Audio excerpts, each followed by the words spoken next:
Pois bem, pensando nessa questão, então, de liberdade, de igualdade, que o Locke colocava, a gente precisa terminar com o contratualista, que foi um dos últimos que vieram, que nasceram, né, que se filiaram a esse tipo de interpretação da sociedade, que será Jean-Jacques Rousseau. Jean-Jacques Rousseau, ele nasceu na Suíça, mas ele se muda para Paris. Ele se muda para a França, fica rodando a França um tempinho, na verdade até a sua morte. Ele nasce em 1712 e ele morre em 1778. O que acontece com Jean-Jacques Rousseau? Por que também ele vem por último? Porque ele é o oposto dos outros dois. O que acontece aqui? A gente está falando de França, então principalmente a gente está falando, quando ele morre, a gente está falando de um momento muito próximo à Revolução Francesa. Ele morre 11 anos, né, antes da Revolução Francesa. E quando ele publica o seu livro, que é o Discurso sobre a Origem e os Fundamentos da Desigualdade entre os Homens, ele publica em 1755. A Revolução Francesa ocorre em 1789. E a gente sabe que nenhuma grande revolução acontece ou é arquitetada da noite para o dia, né? As coisas demoram tempo, é o caso das pessoas se organizarem, do pensamento político se desenvolver, de existirem os debates, as pequenas revoltas, né? Até culminar em uma grande revolução, como foi a Revolução Francesa. Esse momento da Revolução Francesa foi um momento de muita instabilidade política, porque ninguém estava muito contente com as coisas como estavam acontecendo. Rousseau muito menos. Mas para Rousseau, por que Rousseau é diferente? Né? O diferentão dos contratualistas. Né? Ele vai colocar que, apesar de Locke já ter colocado a questão da relativa paz, a questão desse respeito ao outro, ele coloca que algumas pessoas não vão respeitar esse direito, não é? Rousseau não. Rousseau vai falar que na natureza humana, os homens são bons e sem vícios ou virtudes, porque nós não teríamos relações de moral e nós seríamos completamente iguais na natureza. Ou seja, ele nega aquela noção de Locke que coloca que a natureza você já consegue colocar propriedade. Para ele isso não existe. Para ele, quando nós estamos no estado de natureza, é só coisa boa, entendeu? Por quê? Porque ele entende que a sociedade é o que realmente corrompe o ser humano. E por que isso acontece? Porque nós, enquanto natureza humana, somos bons, somos sem vícios ou sem virtudes. A gente não tem esse tipo de relação. Mas quando a gente está colocado em sociedade, esses vícios e virtudes começam a surgir. Em que sentido? Por exemplo, no estado de natureza, para Rousseau, não existe a propriedade privada. Tudo vai ser uma propriedade comum. E existe esse momento de igualdade e de liberdade. Só que diferente do momento de Locke. Em que sentido? Para ele, o que os outros contratualistas colocavam como um momento de estado de natureza já é uma coisa muito civilizada. Hobbes falava que a gente vai buscar a honra. Locke falando que a gente modifica pelo trabalho, cria propriedade. Fala, não, cara. Assim, isso, vocês não estão no estado de natureza. Vocês estão querendo pensar o estado de natureza com cabeça de quem está na civilização. Não é isso. Para ele, para Rousseau, o estado de natureza é um momento em que o ser humano é solitário. A gente seria tipo um morango-tango, entendeu? Vai, se encontra, copula, faz um filhinho. Aí depois todo mundo se separa de novo. Não tem essa ideia de que tá todo mundo aí já amiguinho, vamos ficar em comunidade. Não tem essa história. Para ele, o estado de natureza, ele é realmente remetendo à natureza. Então, essa sociabilidade que os outros autores buscam, essa questão da honra, isso não teria, entendeu? Principalmente porque eles falam que isso é uma racionalização muito grande em cima do estado de natureza, entende? E para ele, quanto mais a gente coloca a razão dentro desse negócio, mais longe a gente está do natural. Porque a razão já seria uma coisa associada a um estado de civilização, a um estado depois do contrato. Mas aí, o que acontece? O homem está lá no estado de natureza, de boinha, tipo orangotango, debaixo da árvore, comendo fruta. O que ele faz? Nada. Ele não quer fazer nada. Ele é tipo um orangotango mesmo. Então, mas a questão para Rousseau é que esse estado é um estado pleno. Não o estado pleno do estado monárquico pleno de Hobbes. Hein? Cuidado, às vezes a gente usa as mesmas palavras, mas isso é para confundir mesmo, sabe? Para ver se eles estão espertos, ligados. Esse ser humano do estado de natureza, esse ser natural, seria um ser absoluto em si. Ele não precisa dos outros. Ele vai assim, estou com fome, vou conseguir minha comida. Sinto necessidade de fazer necessidades. Vai ali no matinho, na moitinha. Preciso copular. Encontro uma pessoinha. Entendeu? Seria esse sentido. É uma coisa realmente bem mais próxima do natural e afastada disso que a gente vê como uma sociedade. No entanto, Rousseau não é bobo nem nada. Ele sabe que isso não existe mais. Né? Então, ele vai colocar aqui, com o passar do tempo, as pessoas vão começar sim a se congregar em sociedades. Mas, entendam uma coisa, não é só porque elas se juntam em grupos ou em sociedades que faz com que elas tenham um contrato social. Não é isso. Antes as pessoas podiam ver em quantos grupos elas quisessem.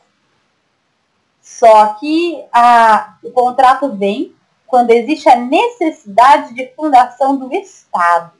O Estado, ele não é a mesma coisa que a sociedade civil, é diferente. Ele é uma instituição criada para que sejam coordenadas algumas coisas dentro da sociedade. O que acontece? Essa sociedade aonde o ser humano vai se colocar, ela vai aos poucos corromper esse ser humano que era bom, e absoluto, e pleno, e feliz. E igual. E aos pouquinhos, dentro dessa sociedade, vai ser criada a sementinha da desigualdade. E para Rousseau, qual é a sementinha da desigualdade? A propriedade privada. Para ele, a partir do momento em que começou-se a cercar as coisas, em que começou-se a criar muros, em que começou-se a falar, isso daqui é meu e isso daqui é seu, nós perdemos a nossa igualdade. Para Rousseau, o foco não é a liberdade, é a igualdade. Não que a liberdade não seja importante, ele é também. Só que a grande questão da teoria dele vai ser essa questão da igualdade e principalmente da desigualdade dos homens. A desigualdade para ele vem com a propriedade privada. E o contrato social vai ser colocado nessa sociedade para proteger e manter a desigualdade. Por quê? Porque a propriedade privada estava ameaçada por algum motivo. Qual motivo? Por exemplo, por que Locke fala que a gente cria o nosso contrato social? Porque algumas pessoas que trabalharam, por exemplo, trabalharam a terra, cercaram aquela terra e fizeram uma horta. E elas falam assim, agora essa horta é minha. Esse movimento de falar, isso é meu, é uma propriedade privada. Só que existem pessoas que não vão respeitar isso. Então, o que elas vão fazer? Elas vão invadir a horta para roubar todas as suas cenouras. Apesar de elas não terem trabalhado lá. Para Locke e para Rousseau, a fundação do contrato vai ser a mesma coisa. Vai ser para proteger a propriedade privada. Só que, para Locke, isso é muito bom. Por quê? Porque a propriedade privada daqueles que têm propriedade vai estar garantida e vai ser protegida. Para Rousseau, A propriedade privada é a origem da desigualdade entre as pessoas. E quando ela é mantida, essa desigualdade é mantida e essas hierarquias vão começar a se formar entre as pessoas que têm propriedade e as pessoas que não têm propriedade. Ok? O que acontece, então, com esse contrato? Para ele, o contrato é péssimo. Enquanto para os outros dois o contrato era maravilhoso, Rousseau detesta essa bagaça. Por quê? Porque ele mantém a desigualdade. E para ele é a pior coisa do mundo manter uma desigualdade. Mas, infelizmente, foi isso que aconteceu. E para ele, por isso que a sociedade está uma bagunça. Porque nós temos propriedade privada. E isso faz com que as pessoas sejam desiguais e elas se sintam infelizes e as suas oportunidades não sejam mais iguais como eram antes no estado de natureza. Enfim, Rousseau, ele queria uma coisa diferente. Ele fala assim, vamos falar de um contrato? Vamos falar de uma revolução que está chegando? Então vamos falar de uma sociedade nova. Esse novo contrato que o Rousseau queria, porque para ele, o que acontece com os contratualistas? Como a posição do contrato em si, ela é hipotética, como eu falei, ninguém sentou numa sala meia hora para discutir como é que vai funcionar a brincadeira, né? Claro, na Revolução Francesa aconteceu algo semelhante, parecido. Mas foi para a Constituição, né? Constituição não é a mesma coisa que a fundação de um contrato. Então, já que você pode fazer um contrato, o senhor falou assim, então vamos fazer um contrato novo. Vamos parar com essa bagunça. Vamos começar tudo de novo. Qual seria esse novo contrato? Para ele, o novo contrato seria um contrato que vai instituir uma república, né? Lembrando que a república é um termo que significa res pública. Vem daí, vem da coisa pública. Vem desse sentimento que a gente tinha nos gregos, a gente tinha nos romanos, desse importar-se com a coisa pública. Ok? Claro que a gente está falando de momentos e locais muito específicos desses dois momentos clássicos, né? De Grécia e Roma. Enfim. E essa república seria colocada para que todas as pessoas fossem tratadas como iguais. Para Rousseau, quando a gente está falando da república, a gente está falando da soberania no povo. E que, principalmente, o poder político é um dever de todos. Isso lembra um pouquinho aquilo que a gente conversou sobre Aristóteles, né? Dessa questão de você conseguir se realizar na vida pública e na vida política, principalmente. Mas como é que funcionaria mais ou menos esse Estado novo, essa República nova para Rousseau? Existiria uma grande importância, assim, uma grande preocupação com a formação das pessoas. Por quê? Porque ninguém vai se preocupar com a coisa pública, ninguém vai se preocupar com a república se você não for ensinado a isso. A gente vai fazer as coisas que nós fomos ensinados, certo? Então, para ele, a educação republicana vai ser extremamente importante para o cidadão da nova república. Então não adianta nada você virar e falar assim, agora nós somos a república, nós somos todos iguais. E aí você ensina as pessoas a serem egoístas, individualistas, a perseguirem só seus próprios interesses. Não faria sentido, né? Então, para ele, essa educação ela é extremamente necessária para que você consiga formar pessoas para essa nova vida política. E essa vida política ela vai ser baseada numa coisa que ele vai chamar de vontade geral. O que vai ser essa vontade geral? Vontade geral vai ser a lei fundamental da nova república. Que lei fundamental? Que raiva. Como assim vontade geral? Ah, vamos ver que todo mundo gosta. Todo mundo gosta de sorvete. Então sorvete vai ser a merenda da escola para sempre. Não. Vontade geral não vai ser uma coisa relativa a essas coisinhas tão pequenininhas. Claro que a merenda da escola é extremamente importante, né? Só que ela não vai ser decidida de uma forma muito tão simples, entendeu? Tão rasinha. A vontade geral, ela é a vontade que vai brotar no coração de todo mundo, né? Quando as pessoas tivessem uma educação republicana. Em que sentido? Já que nós vamos ter uma educação que vai voltar todas as pessoas para a vida pública, as pessoas realmente se importarão com a vida pública. Então, se nós temos um problema na cidade, a forma de resolver esse problema será a partir dessa vontade geral, que vai ser não a soma de todas as vontades, mas aquela vontade que surge de todas as pessoas que foram educadas de uma forma republicana. Ou seja, temos o problema de um crime. Qual crime? Um assassinato. Dentro de todas as pessoas costuma brotar o sentimento de uma necessidade de justiça. E aí, como será feita essa justiça? A partir também da vontade geral, do respeito à pessoa humana, do respeito à igualdade, coisas assim. Então, seria mais ou menos isso, essa vontade geral. Essa vontade geral vai ser um elemento que ele vai conseguir congregar as pessoas e criar normas. Ele vai conseguir orientar a disposição das pessoas para fazer ou não fazer alguma coisa. Entendem? E, basicamente, essa vontade geral vai ser soberana. A soberania está nela e está no povo, porque é do povo que brota essa vontade geral.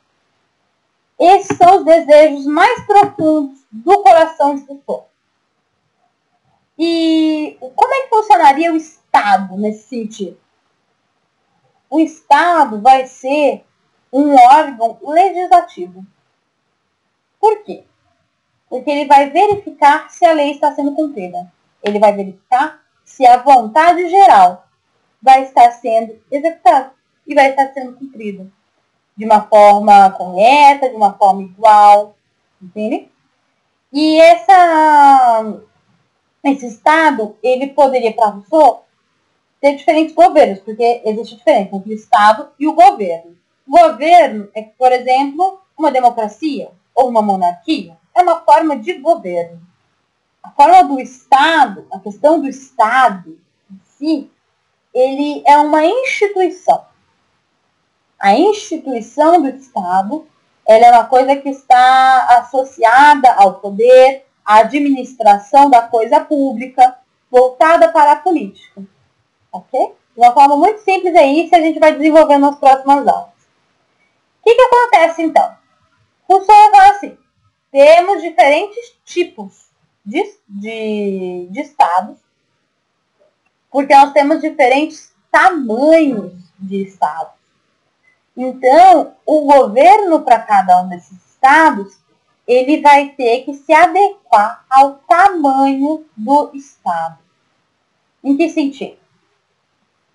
O governo, primeiramente, tem que ser expressão da vontade popular. Por quê? Porque a vontade popular contém a vontade geral. Tá bom? Então, essa questão da vontade geral, ela é muito importante para a gente conseguir saber como é que raios vai funcionar um governo para Rousseau. Para ele, vão ter 3 tipos de governo. Democracia, aristocracia e monarquia. Primeiro, a gente vai ter a democracia, mas somente para os pequenos grupos. Pequenas cidades, pode ser democrático, talvez seja até melhor. Para os pequenos grupos. Por quê? Porque a democracia, dentro do debate e das colocações, lembra quando a gente colocava a questão da Assembleia Grega? Você vai ter o debate de diversos interesses. E apesar de todo mundo ser educado na vontade geral, ser educado de uma forma republicana, a gente sabe como é que é ser humano, né? A sociedade corrompeu a gente. E quando a gente está em sociedade, isso é uma coisa também importante, nós não somos mais aqueles seres absolutos. Agora nós somos seres débeis, a gente precisa da sociedade. Por isso também que a gente não pode voltar para o estado natural, apesar de ele ser muito melhor. Porque agora nós não conseguimos mais viver sem comunidade. Então, A democracia, apesar de todo mundo ser educado na vontade geral, é possível que no debate da Assembleia tenha uma pessoa mal intencionada, né? Sempre acontece. E seria interessante que soubesse isso, que seja possível que dentro da democracia, no debate democrático, você consiga entender quais são os interesses públicos e quais são os interesses privados. Porque um não pode se confundir com o outro. Você falar que você gosta de sorvete, por isso você quer sorvete na merenda da escola, não dá. Você gosta de sorvete, toma sorvete todo dia. Mas você não pode exigir que todas as crianças comam sorvete todo dia, né? É a mesma coisa, por exemplo. Você tem uma orientação religiosa e você querer interferir com a sua orientação religiosa dentro do Estado ou do Congresso Nacional para aprovar algum tipo de lei, isso é complicado. Por quê? É a interferência de um assunto privado, um assunto seu, dentro de uma estrutura pública. E para Rousseau, esse é o problema da democracia. Se a democracia fosse aplicada em grandes grupos, existe uma grande chance que as pessoas comecem a confundir e comecem a tentar impor os seus interesses privados de pessoa ou de classe sobre os interesses públicos. E isso, para ele, é a pior coisa que poderia acontecer. Então, por isso, democracia para os pequenos grupos. Aristocracia, que vai ser um grupo mais seleto, para os grupos médios. E uma monarquia, um único monarca, para os grandes grupos. Porque o monarca seria ensinado dentro dessa vontade geral, dentro dessa educação republicana, também para conseguir reconhecer a vontade geral e reconhecer o que é o interesse público e o que é o interesse privado. Beleza? E como Rousseau aparece nos vestibulares? Unicamp, surgiu São Paulo, né? Finalmente, porque é difícil achar, gente. O homem nasce livre e por toda parte encontra-se a terras. O que se crê senhor dos demais não deixa de ser mais escravo do que eles. A ordem social, porém, é um direito sagrado que deve servir de base a todos os outros. Haverá sempre uma grande diferença entre subjugar uma multidão e reger uma sociedade. Sejam homens isolados, quantos possam ser submetidos sucessivamente a um só, e não verem nisso senão um senhor e seus escravos, de modo algum, considerando-os um povo e seu chefe. Trata-se, caso queira, de uma agregação, considerando-os, uma agregação, mas não de uma associação. Nela não existe bem público nem corpo político. Esse é um pedacinho do livro Do Contrato Social, de Jean-Jacques Rousseau. No trecho apresentado, o autor argumenta que um corpo político existe quando os homens encontram-se associados em estado de igualdade política. B. Reconhece os direitos sagrados como bases para os direitos políticos e sociais. C. Defende a necessidade de os homens se unirem em agregações em busca de seus direitos políticos. E D. Denuncia a prática da escravidão aos Américas e o que obrigava multidões de homens a se submeterem a um único senhor. Neste caso, a alternativa correta é a alternativa A, em que o autor argumenta que um corpo político existe quando os homens encontram-se associados em um estado de igualdade política. Vamos de baixo para cima falando por que uma está certo e por que uma está errado. Alternativa D. O autor denuncia a prática da escravidão nas Américas, que obrigava multidões de homens a se submeterem a um único senhor.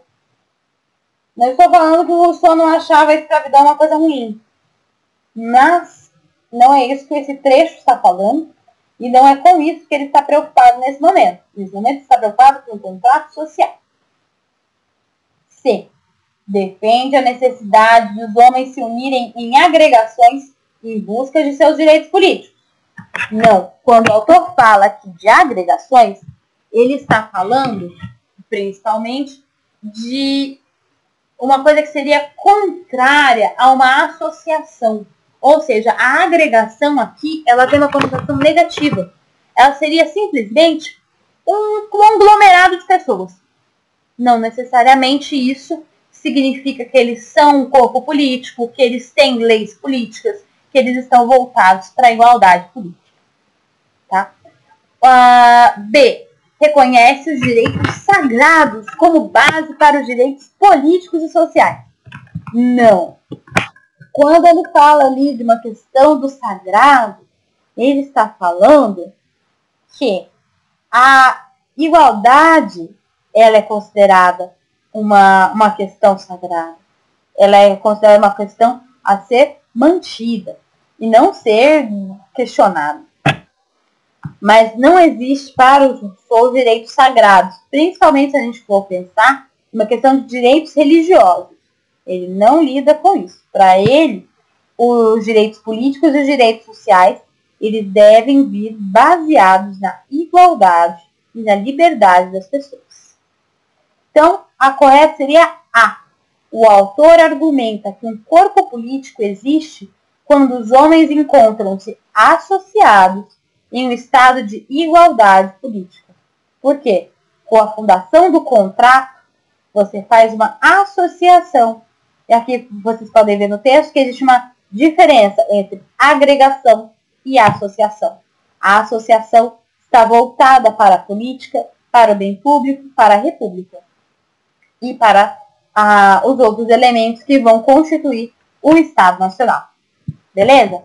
Gente, então mais ou menos isso que eu preparei para vocês. Eu vou enviar no Google Drive uma listinha de exercícios e depois eu indico também um site para vocês com vários exercícios sobre os contratualistas. Gostei muito daquele site.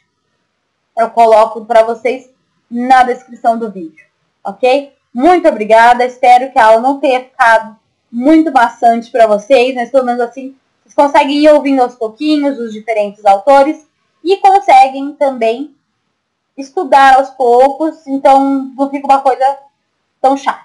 Beleza? Se alguém tiver alguma dúvida, entre em contato comigo. Eu espero ficar boa logo para ver vocês de novo e a gente consiga conversar. Porque, na real, falar para o computador é a pior coisa que tem.